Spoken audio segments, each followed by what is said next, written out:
Je déteste la lune. J'en ai peur quand elle brille sur certaines scènes qui nous sont chères.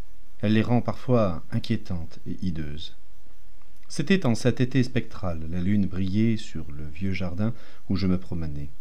L'été spectral aux fleurs narcotiques, aux mers de feuillages humides, qui procurent des rêves insensés aux multiples couleurs. Alors que je marchais le long du ruisseau de cristal, j'y aperçus des rides étonnantes tachées de lumière jaune, comme si des courants furieux entraînaient ces eaux placides jusqu'à d'étranges océans qui ne sont pas de ce monde. Étincelantes et muettes, brillantes et sinistres, ces eaux maudites par la lune se hâtaient vers je ne sais quel but, tandis que des rives abritées des fleurs de lotus blanches voletaient l'une après l'autre dans l'air chargé d'opium, et tombaient avec désespoir dans le ruisseau, passant en tourbillonnant de façon horrible sous les arches du pont sculpté, et regardant en arrière avec la sinistre résignation de calmes visages morts. Et comme je courais le long du rivage, écrasant d'un pied imprudent les fleurs endormies, rendu fou par la peur de choses inconnues et l'attrait des visages morts, je vis que, sous cette lune, le jardin n'avait pas de fin, car là où, de jour, se trouvaient des murs, ne s'étendaient maintenant que de nouvelles perspectives d'arbres et de sentiers, de fleurs et d'arbrisseaux, d'idoles de pierre et de pagodes. Et les méandres du ruisseau tachetés de jaune passaient le long des rives herbeuses sous de grotesques ponts de marbre. Et les lèvres des visages morts chuchotaient tristement, m'ordonnant de les suivre, et je ne cessai de marcher jusqu'à ce que le courant devienne un fleuve et n'atteigne au milieu de marées de roseaux agités et de plages de sable luisant le rivage d'une vaste mer sans nom. La lune, abhorrée, brillait sur cette mer et sur ces vagues silencieuses, flottées d'étranges parfums.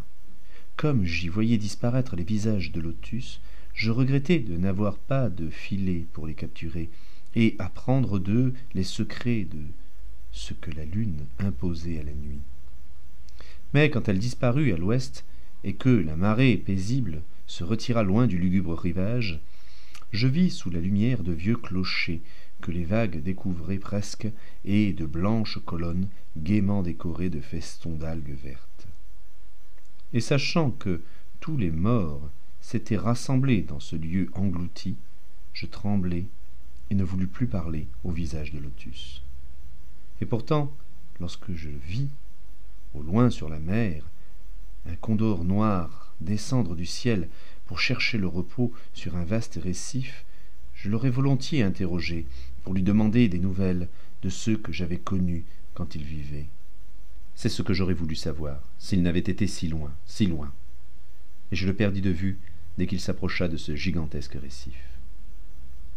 Je regardais donc, sous la lune qui s'affaissait, la marée se retirer, et vis luire les clochers, les tours et les toits de cette ville morte et ruisselante. Et, comme je la contemplais, mes narines s'efforcèrent de se fermer face à l'odeur infecte du monde des morts, qui chassait celle du parfum, car en vérité on avait rassemblé en ce lieu oublié la chair de tous les cimetières, pour que de gras vers marins la rongent et s'en repaissent. La lune était maintenant suspendue, juste au-dessus de ces horreurs, mais les vers venus de la mer n'ont pas besoin d'elle pour se nourrir. Tandis que j'observais sur l'eau les rides qui trahissaient leurs contorsions, je fus parcouru d'un frisson glacé, venu de là où le condor était allé, comme si mon corps avait perçu une nouvelle horreur avant que mes yeux l'aperçoivent. Et mon corps n'avait pas tremblé sans raison, car lorsque je levai les yeux, les eaux avaient encore baissé, découvrant largement le récif dont je n'avais jamais vu que le bord.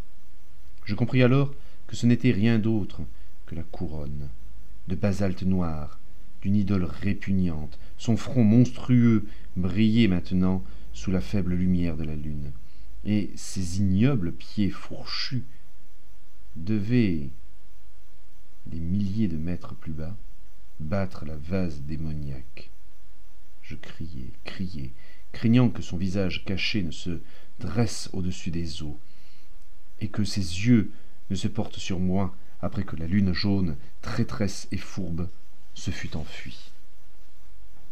Et pour échapper à cette horreur implacable, je plongeai avec joie, et sans hésiter, dans les bas-fonds puants, où, parmi les murs couverts d'algues et les rues englouties, de gras vers marins se régalent de la chair des morts.